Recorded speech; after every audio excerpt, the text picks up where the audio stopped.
Don't worry, getting your VA claim denied is often part of the process. I'm going to show you why a denial could actually be exactly what you need to get an approval, how to extract key intel from this denial letter and turn it into a win. I'm Jordan Anderson, VA Claims Academy. Let's get into it. First of all, I know how discouraging it is to put months of work, effort, coming up with evidence, tracking down buddy letters, thinking for months while you're waiting that you have a good shot at a good case just to see a denial. I know it is incredibly discouraging. Here are some valuable steps that you can take when you get a denial as far as which route to go. Do you appeal? What do you do? I'm going to show you the exact steps based on how your denial letter looks that's going to really help you get around that. First of all, the VA rating process is complex, it's involved, you've already experienced this. I like to equate it to doing something like rebuilding an engine on an old Chevy. You rebuild it, you put all this work in, you drop the engine in just to turn that key and it doesn't start. Well, it's kind of to be expected, right? You've done so much that, yeah, it may not start the very first time, but it's time to go through the troubleshooting process. What does that look like? The first thing to do in the process is you need to read your decision letter. A lot of times you can find some key information as to why specifically the VA denied you. Perhaps they ignored your nexus letter. Maybe the CNP examiner disagreed that your condition was at least as likely as not caused by service. Determining whose fault it was is key to determining your vector and narrowing a process down to where you can effectively troubleshoot. Let's take the first one. This is the most common.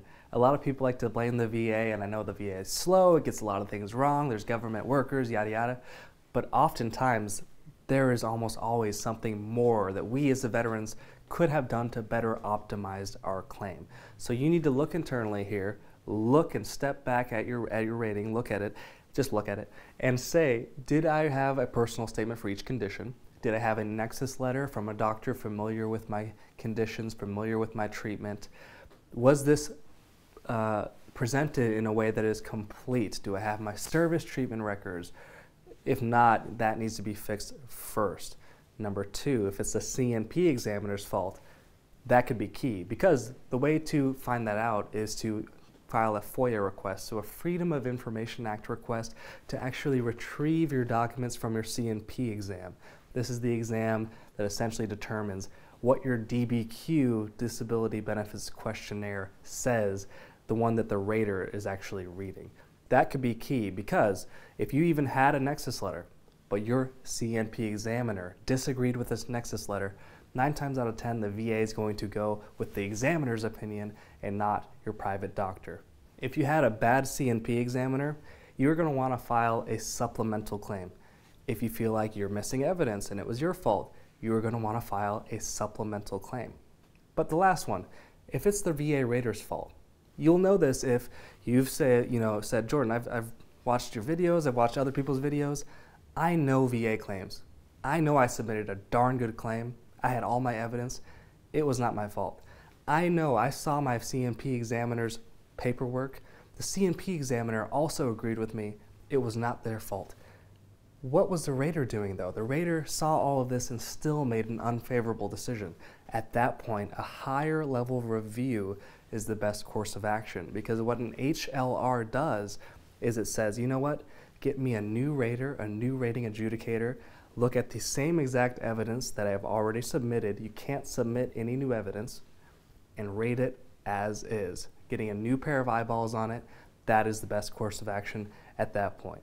So to summarize, you got your decision letter, it's unfavorable. First thing you do is you read it. It'll give you some big hints as to whose fault it may be.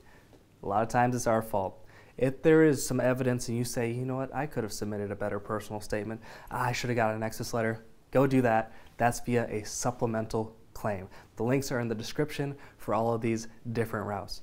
Number two, what if I got the FOIA request back and the CNP examiner wrote something and they didn't even ask me that question, or I bent down 15 degrees and they wrote 30 degrees on the back? That means that you need a new CNP exam. Same thing, file a supplemental claim, because a higher level review won't get you a new CNP exam. And third, if your VA rater could have been the one at fault, a higher level review is your best course of action. Again, these are linked in the description below. That way you can go ahead and fix your denied claim. I hope this video was helpful for you. Share it with someone who you know needs it. Otherwise, I'll see you in the next one. Cheers.